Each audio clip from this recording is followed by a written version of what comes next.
Hello and welcome to Wednesday Interview. Today you'll be hearing from me. As you may know, my name is Marca. I'm the founder of Sage Home. I'm also a licensed therapist in town, and I'm working on my PhD in psychology. My main emphasis on my PhD is Sage Home, which is family-based residential treatment.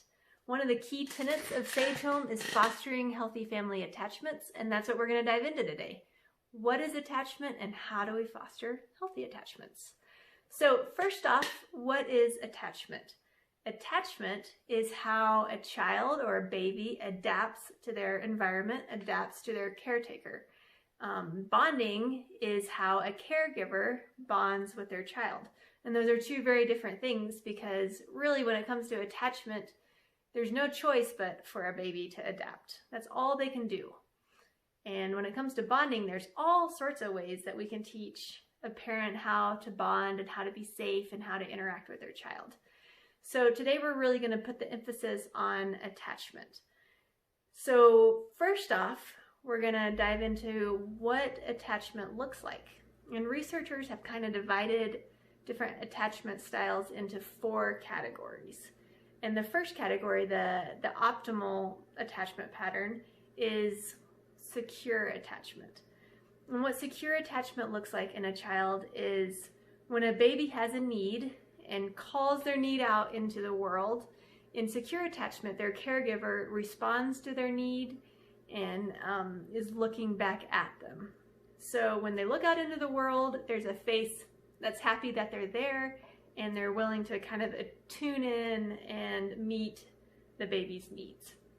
And the attunement part is really important with secure attachment. So if a baby is crying, maybe the caregiver changes the diaper, and maybe the baby keeps crying, so the caregiver tries a bottle or something instead. And the point of attunement is that the caregiver keeps trying until they meet the needs of the child. So with secure attachment, it just has to be like good enough. Most of the time when the baby looks out into the world, their caregiver is there looking back at them and trying to meet their needs. So that's secure attachment. If you fast forward secure attachment to like adulthood or later in life, what that can look like is there's a safety with the self and a safety in connection, a safety with the other. So I'm safe on my own and I'm safe in connection. Now the next attachment style is called avoidant attachment. And what that looks like is when a baby has a need or a baby looks out into the world, no one is consistently looking back at them. So the caregiver might be going through all sorts of things for this to happen. Maybe they're depressed, maybe they're, absent. For whatever reason, when a baby looks out into the world, there's no face kind of looking back at them. Or when they, cry out for a need, their need is not being met.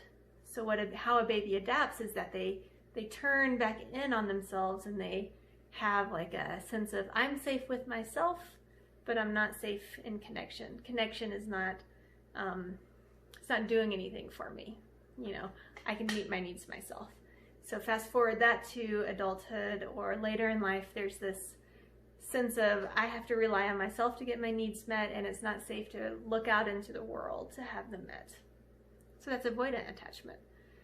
The next attachment style goes by a couple different names. One of them is ambivalent attachment, another one is anxious attachment. And what that one looks like is when the baby looks out into the world and puts their needs out into the world. Sometimes the caregiver meets their needs and sometimes the caregiver doesn't meet their needs. So there's this like unknown of are my needs going to be met? So a way to think about this one is like the slot machines in Vegas. You pull the lever and a lot of times you don't get your needs met, but every once in a while you get like a huge reward, right? So there's this overemphasis on the other to get your needs met. So with ambivalent attachment, what it looks like is there's kind of a loss of self and a merging with the other. Or it could also look like I have to really amp my cry. I have to cry louder and be more, aggressive before my caregiver notices me and meets my needs. So fast forward to adulthood later in life, ambivalent anxious attachment looks like there's something about me being alone that doesn't feel safe, and I have to really focus on the other to get my needs met. So there's a losing of the self to focus on the other. The last attachment style is called disorganized attachment. And the gist of that one is we have two very strong survival systems. One survival system is like moving towards our attachment figure, our caregiver, because we have to survive. We have to have food and shelter and kind of all those things that we need to survive. So there's a huge biological drive to move towards our attachment figure. And there's this other survival system that's trying to move away from threat. And if the caregiver is the source of threat, then the child is really caught in this unsolvable dilemma. They have to move towards their attachment figure to survive, and they have to move away from threat, which is their attachment figure. So Dan Siegel describes it as kind of having your gas and your brake on at the same time. There's this, I have to move towards and I have to move away. And sometimes what that can look like is I'm going to move towards my caregiver physically, and I'm going to move away mentally, which is another word for like dissociation or something along those lines. So attachment is typically talked about in a parent-child relationship, and that makes sense. But what I want to do today is really expand our definition of attachment to include the system. Because a main critique, a criticism of attachment is that it's too much focused on the parent, and it tends to be very parent blaming. And the reason that's a big limitation, and we need to listen to the criticism there, is that parents are also wrapped up in a system. And that system can promote healthy attachments with children, or can really hinder it. So a system that hinders attachment with the parent is a system that maybe doesn't have a lot of options. So for example, when a baby is born substance exposed in northern Arizona, for example, there are no options like Sage Home where a mom can go to treatment with their child. So what that looks like is there's, the DCS worker, the Department of Child Safety, really has a tough decision to make, because the baby's not safe going home with their parents because their parent, are struggling with addiction, and placing the child in foster care is going to disrupt attachment. So it's really just kind of like two poor choices that there's no options for. And the reason why foster care can be really hard on the attachment system of a child is because faces keep changing. So a child has spent, a baby has spent all this time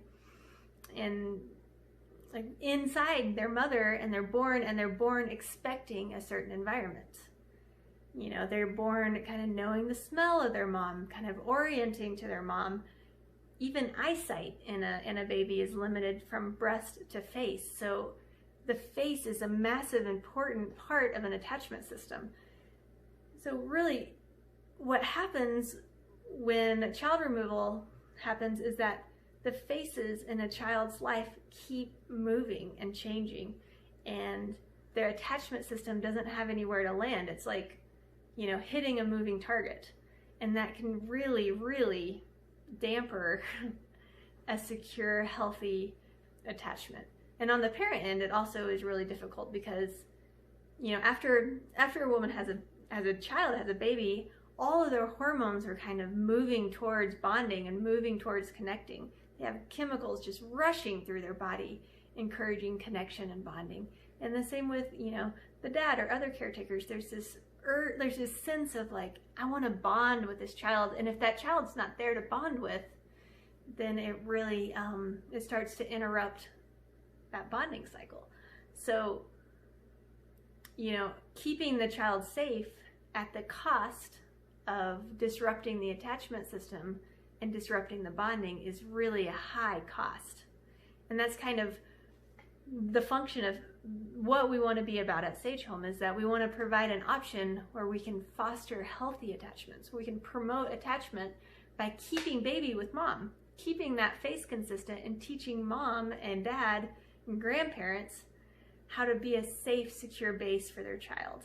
Because if we can change the environment, if we can change how parents interact with their children, then we can change how babies adapt and predict and expect their needs to be met and the world to look back at them with excitement that they're glad that they're in this world, that they're glad that they're here.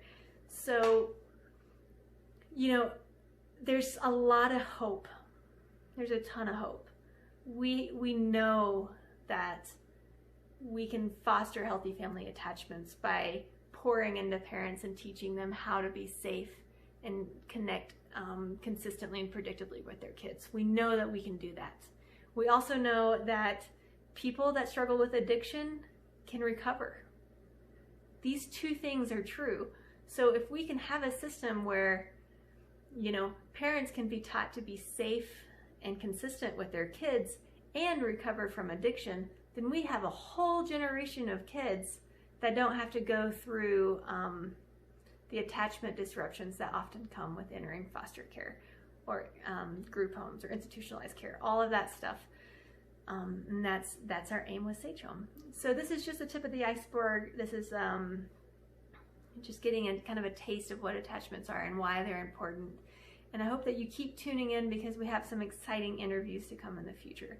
So thanks for listening, and I look forward to seeing you next Wednesday.